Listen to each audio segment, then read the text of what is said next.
नमस्कार दोस्तों, चलिए जानते हैं कैसे आप इजी स्टेप्स में पीएससी की प्रोसेस कंप्लीट कर सकते हैं। पीएससी यानी फोटो सिमिलर एंट्रीज, एक जैसी फोटो वाली एंट्रीज की रिपोर्ट करना होता है। तो देखिए, इसमें दो तरीके के केस आपको देखने को मिलेंगे। हो सकता है दो एंट्रीज आपके ही पार्ट की हों, आपकी ही एसी की हों, दोनों मतदाता अलग अलग भी हो सकते हैं, हो सकता है उनकी फोटोज मैच होती हों। दूसरा केस है कि एक मतदाता आपके पार्ट का हो, एक मतदाता दूसरे पार्ट का हो और दोनों आपकी ही असेंबली कॉन्स्टिट्यूएंसी से बिलोंग करते हो। तो दोनों केस अगर है तो कैसे आप इसे रिपोर्ट करेंगे। बीएलओ ऐप के अंदर आप पीएससी का जो सेक्शन है उसे सेलेक्ट कीजिए। सेलेक्ट करने के बाद यहां आपको 3 ऑप्शन दिखाई देते हैं। पीएससी आइडेंटिफाइड, जहां हम चेक कर सकते हैं कि हमारी कौन कौन सी पीएससी है। फिर उसे रिपोर्ट करने के लिए हम चेकलिस्ट सबमिशन में जाते हैं। ओके, सो पहले पीएससी आइडेंटिफाइड को सेलेक्ट करके चेक करते हैं कि हमारी स्क्रीन में बीएलओ ऐप में क्या क्या दिखाई देता है। पीएससी आइडेंटिफाइड सेलेक्ट करते ही आपको 2 सेक्शन दिखाई देंगे, PSC with in part, PSC across part. दोनों में आपको लिस्ट दिखाई देगी आपके पार्ट की और दूसरे किसी पार्ट की है तो वो भी। तो आपको जिस भी चेकलिस्ट को देखना हो आप उस रिकॉर्ड को सेलेक्ट करेंगे। जैसे ही आप सेलेक्ट करेंगे आपके सामने पूरी चेकलिस्ट ओपन हो जाएगी, जिसमें 2 हिस्से होंगे। अगर एक डिटेल आपके पार्ट की है और एक डिटेल दूसरे किसी पार्ट की है तो क्या होगा, आपके पार्ट की जो रिकॉर्ड है वो हल्के नीले कलर में दिखाई देगा और नीचे जो सफेद कलर में है वो दूसरे पार्ट में होगा। वैसे आप इसमें एड्रेस, एसी और पार्ट नंबर का जो सेक्शन है वहां आप चेक कर सकते हैं कि ये जो मतदाता का रिकॉर्ड है वो कौन से पार्ट का है। ओके, सो आप पीएससी की चेकलिस्ट को अच्छे से देख सकते हैं यहां पे पीएससी आइडेंटिफाइड में। जब आपको इसे प्रोसेस करना हो तो आप क्या करेंगे, चेकलिस्ट सबमिशन को सेलेक्ट करेंगे। सेलेक्ट करने के बाद आपके सामने 2 सेक्शन ओपन होते हैं, एक तो चेकलिस्ट जो पेंडिंग है और दूसरा आपने जो कंप्लीट कर दी है। पेंडिंग वाली लिस्ट में आपको पेंडिंग दिखाई देगी, कंप्लीटेड में जिनकी आपने वेरिफिकेशन कर दिया है वो दिखाई देगी। ओके, तो इसे प्रोसेस करने के लिए आप सिंपली किसी भी एक रिकॉर्ड को सेलेक्ट करेंगे, जैसे सीरियल नंबर 1।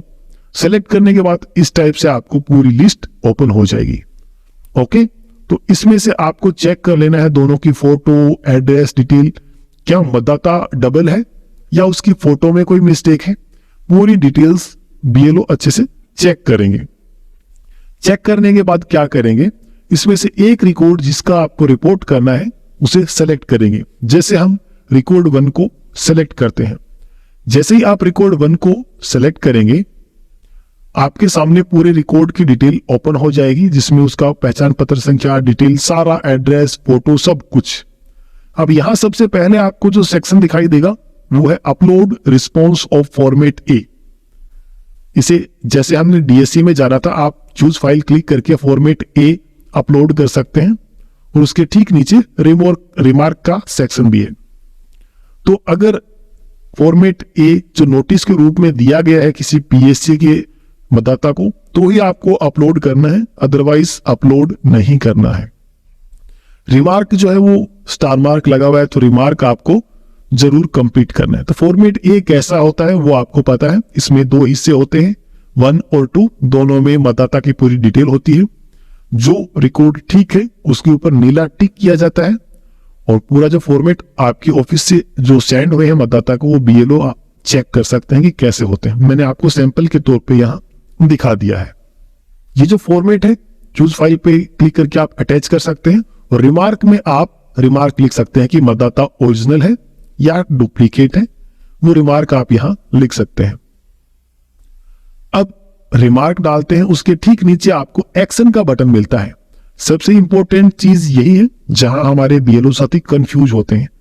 तो कंफ्यूजन ना हो इसलिए मैंने सभी को एक ही स्क्रीन में ले लिया है। देखिए, सबसे पहला ऑप्शन है ओरिजिनल। अगर आप ओरिजिनल सेलेक्ट करते हैं तो नीचे देखिए आप केवल सबमिट बटन आपको दिखाई देगा और आपको रिमार्क डालना है ओरिजिनल और इसे सबमिट कर देना है, आपकी चेकलिस्ट सबमिट हो जाएगी। दूसरा केस है कि आप ओरिजिनल सेलेक्ट ना करके एएसडी के ऑप्शन को सेलेक्ट करें। एएसडी का मतलब है कि मतदाता आपके पार्ट में अब नहीं रहता। उसका रीजन हो सकता है कि डेथ हो चुकी है, हो सकता है वो परमानेंट शिफ्ट हो चुके हैं।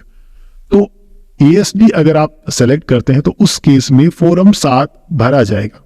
ओके, तो एएसडी अगर सेलेक्ट करते हैं तो फॉर्म 7 उसका आवश्यक रूप से भरा जाएगा। आप सेकंड ऑप्शन सेलेक्ट करके उसमें नीचे 2 ऑप्शन और दिखाई देंगे आपको, लिस्ट ओपन हो जाएगी जैसे ही सेलेक्ट करेंगे, डेथ या एब्सेंट परमानेंट शिफ्टेड। तो आपको डेथ, एब्सेंट, परमानेंट शिफ्टेड में से किसी भी एक को सेलेक्ट कर लेना है और फिर आपको रिमार्क डाल देना है, जो भी रिमार्क हो, जैसे एब्सेंट, परमानेंटली शिफ्टेड, जो रिमार्क आपको डालना है वो रिमार्क डाल के आप जनरेट फॉर्म 7 के ऊपर क्लिक करेंगे। तीसरा केस है मतदाता ओरिजिनल है लेकिन उसकी फोटो गलत है। ओके, मतदाता तो ठीक है लेकिन इस चेकलिस्ट में जो आई है वो फोटो गलत है, किसी और मतदाता के साथ मैच हो रही है या फोटो सेम है। तो उस केस में क्या करेंगे आप, ना ही तो उसे ओरिजिनल करेंगे ना ही उसे एएसडी करेंगे। हम जो लास्ट ऑप्शन है पीएन ब्रैकेट में फोटोग्राफ नोट मैचिंग, उसको सेलेक्ट करेंगे और उसका नवीनतम जो फोटो है वो चूज फाइल पे क्लिक करके अटैच कर देंगे। इस केस में आप नीचे देखेंगे कि आपको फॉर्म 8 अप्लाई करना होता है, यानी फॉर्म 8 भरना होता है, क्योंकि इसी से फोटो ठीक होगी। अब रिमार्क में आप अपना रिमार्क टाइप करेंगे कि फोटो चेंज है या क्या पूरी बात है, वो आप रिमार्क में लिख सकते हैं। फिर आप प्रीव्यू 8 पे क्लिक करेंगे और आपको पूछा जाएगा do you want to fill form 8, तो आपको यस करके ओके कर देना है। फॉर्म 8 को यहां से हम यस करके सबमिट कर देंगे।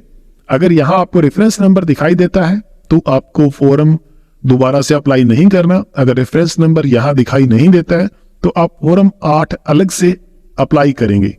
तीनों केस में किसी भी, अगर आप सबमिट करते हैं या फिर आप जनरेट फॉर्म 7 पे क्लिक करते हैं या प्रीव्यू फॉर्म 8, इनमें किसी से भी क्लिक करेंगे तो आपको सक्सेसफुली सबमिटेड का मैसेज मिल जाएगा।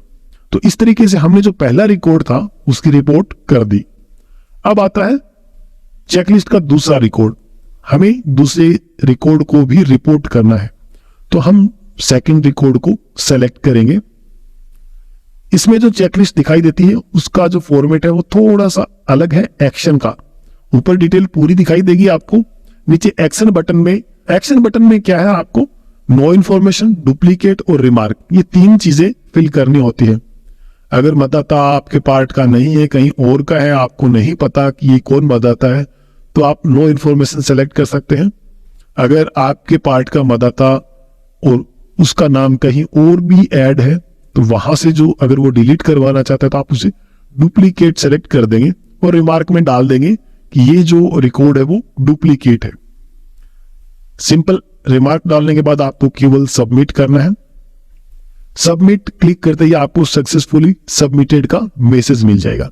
तो इस तरीके से दोनों रिकॉर्ड जो है वो आप पीएससी के अंदर रिपोर्ट कर देंगे। तो दोस्तों आशा करते हैं इस वीडियो से आपको कुछ अच्छी इंफॉर्मेशन मिली होगी, कुछ हेल्प हुई होगी। अगर आपको हमारे वीडियोस पसंद आ रहे हैं तो प्लीज इसे लाइक करिए और दूसरे बीएलओ साथियों के साथ शेयर